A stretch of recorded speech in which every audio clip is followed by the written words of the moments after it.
शिक्षक साथियों, SLDP का 6वां कोर्स दीक्षा पर उपलब्ध है। पूर्ण करने की अंतिम तिथि 30 सितंबर 2021 है।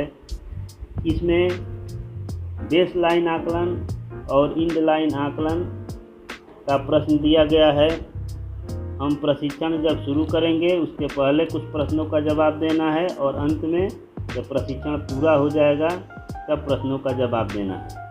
तो आइए हम उन प्रश्नों पर चर्चा करते हैं। ये दोनों ही प्रश्न शुरुआत के और अंत में जिन प्रश्नों के हमें उत्तर देने हैं, दोनों ही प्रश्न समान हैं। तो आइए देखते हैं ये कौन से प्रश्न हैं। पहला प्रश्न है, दीक्षा ऐप पर एक्शन प्रोजेक्ट करने के लिए सभी चरणों को सही क्रम में व्यवस्थित करें। इसको सही क्रम में लगाना है। तो सबसे पहले होता है स्टेट सिस्टम के माध्यम से लॉगिन करें। दूसरा डिजाइन टास्क और सब टास्क। तीसरा है टास्क स्टेटस बदलें और चौथा प्रोजेक्ट सिंक करें। अब ये सबका क्रम सही हो गया है।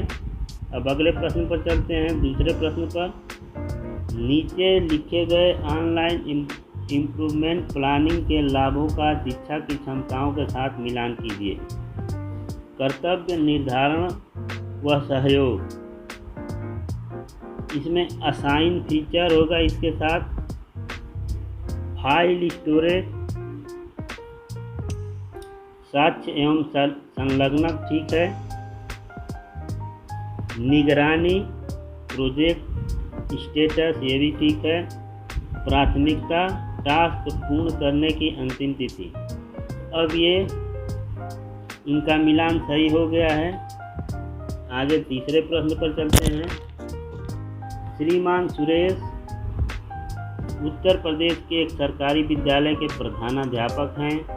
वह अपने विद्यालय में छात्रों की उपस्थिति से संबंधित समस्या का सामना कर रहे हैं और इस कारण अधिगम के वांछित परिणाम प्राप्त नहीं हो रहे हैं।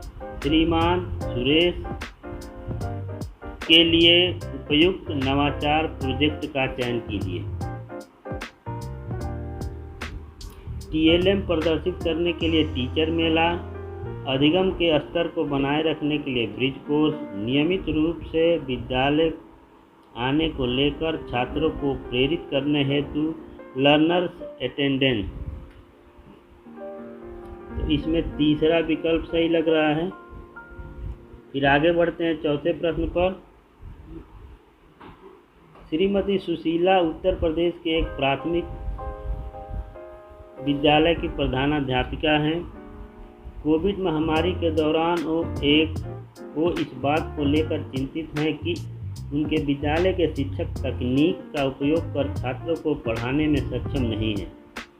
उनके लिए उपयुक्त एक्शन प्रोजेक्ट का चयन कीजिए। शिक्षकों के वर्चुअल माध्यम से संबंधित प्रशिक्षण के लिए डिजिटल टीचर, टेलीफोन के माध्यम से 1-2 घंटे के शिक्षण के लिए डायल अ लेसन, छोटे बैच में व्यवहारिक रूप से कक्षा लेने के लिए विलेज सर्किल। उपरोक्त सभी, इसमें उपरोक्त सभी विकल्प सही हैं। आगे बढ़ते हैं पांचवें प्रश्न पर।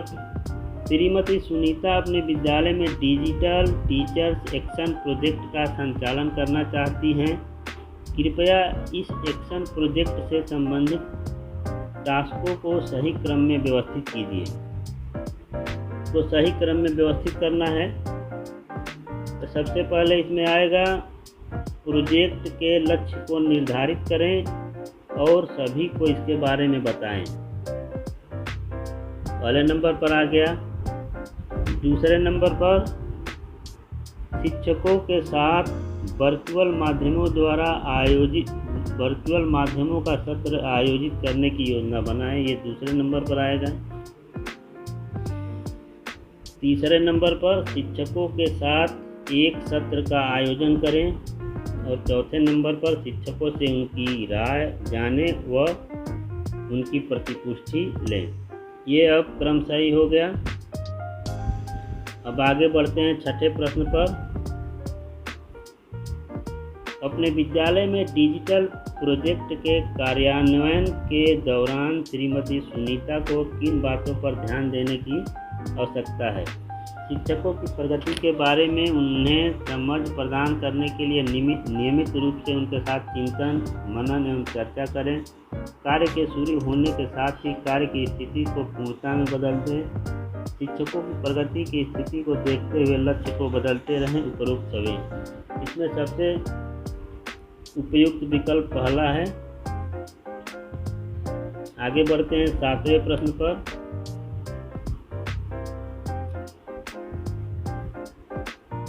मेधा मैम कानपुर के एक विद्यालय की बेहद प्रतिबद्ध हेड टीचर हैं। वे छात्रों के अधिगम स्तर को बेहतर करने के लिए शानदार कार्य करने वाले शिक्षकों के लिए एक ग्रेटिट्यूड वॉल स्थापित करना चाहती हैं। कृपया ग्रेटिट्यूड वॉल एक्शन प्रोजेक्ट के लिए लक्ष्य का चुनाव करने में उनकी सहायता करें। सभी शिक्षक सम्मानित किए जाएंगे। सभी शिक्षकों को आंतरिक रूप से प्रेरित करने के लिए छात्रों के सीखने के स्तर का आकलन कर उस आधार पर प्रति माह बेहतर कार्य करने वाले 3 शिक्षकों को ग्रेटिट्यूड वॉल पर सम्मानित किया जाएगा। इनमें से कोई नहीं। इनमें से सबसे उपयुक्त विकल्प तीसरा है। आगे बढ़ते हैं। श्रीमान सुरेश अपने विद्यालय में एक अभिभावक सभा का आयोजन करना चाहते हैं, जिसमें विभिन्न पेशे से आने वाले अभिभावक उपस्थित होंगे और छात्रों का रोजगार संबंधी मार्गदर्शन करेंगे। इस प्रोजेक्ट के लिए उपयुक्त शीर्षक और लक्ष्य क्या हो सकता है? आइए मिलकर सीखें। अनुभव और सीख। सभी अभिभावक अपने अनुभव साझा करते हैं। अभिभावक सभा करियर से संबंधित मार्गदर्शन देने के लिए प्रति माह 2 अभिभावकों को आमंत्रित करना। रोचक कक्षा कक्ष अभिभावकों को अधिगम और करियर को लेकर सहयोगी बनाना और उपरोक्त सभी। इसमें दूसरा विकल्प सही लग रहा है। अभिभावक सभा करियर से संबंधित मार्गदर्शन देने के लिए प्रति माह 2 अभिभावकों को आमंत्रित करना। अगला प्रश्न है 9वां प्रश्न है। शिक्षक श्रीमान सुरेश जो एक विद्यालय नेतृत्व करता है, वे शिक्षकों के लिए लर्नर्स क्लब नामक एक एक्शन प्रोजेक्ट के सृजन के लिए दीक्षा ऐप का प्रयोग करते हैं, जहां सभी एक दूसरे की कक्षा का अवलोकन करते हैं और उस आधार पर प्रभावी अधिगम योजना बनाने के लिए साथ मिलकर मंत्रणा करते हैं। वे कौन से प्रमाण हो सकते हैं जिन्हें एक्शन प्रोजेक्ट के तौर पर प्रस्तुत नहीं किया जा सकता? शिक्षकों के द्वारा मिलकर बनाए गए अधिगम से संबंधित योजना की तस्वीर, एक दूसरे की कक्षा का अवलोकन करते हुए शिक्षकों की तस्वीर, सभी शिक्षकों के अवलोकन के दैनिक योजना की तस्वीर, कक्षा का अवलोकन करते हुए श्रीमान सुरेश की तस्वीर। इसमें अंतिम विकल्प है, लग रहा सही। कक्षा का अवलोकन करते हुए श्रीमान सुरेश की तस्वीर। अंतिम प्रश्न 10वां प्रश्न। दीक्षा पर एक्शन प्रोजेक्ट की विभिन्न विशेषताएं क्या हैं? लक्ष्य केंद्रित, समयबद्ध एवं इम्प्रूवमेंट पर आधारित, परिणाम आधारित और हेड टीचर के द्वारा इनके चयन किए जाने का विकल्प, समयबद्ध, समयानुकूल एवं तत्परता का गुण, लक्ष्य केंद्रित, सहयोगात्मक एवं फिक्स। इसमें पहला विकल्प सही लग रहा है। देखिए 10 प्रश्न थे। 10 प्रश्न में हमने सारे प्रश्न किए हैं।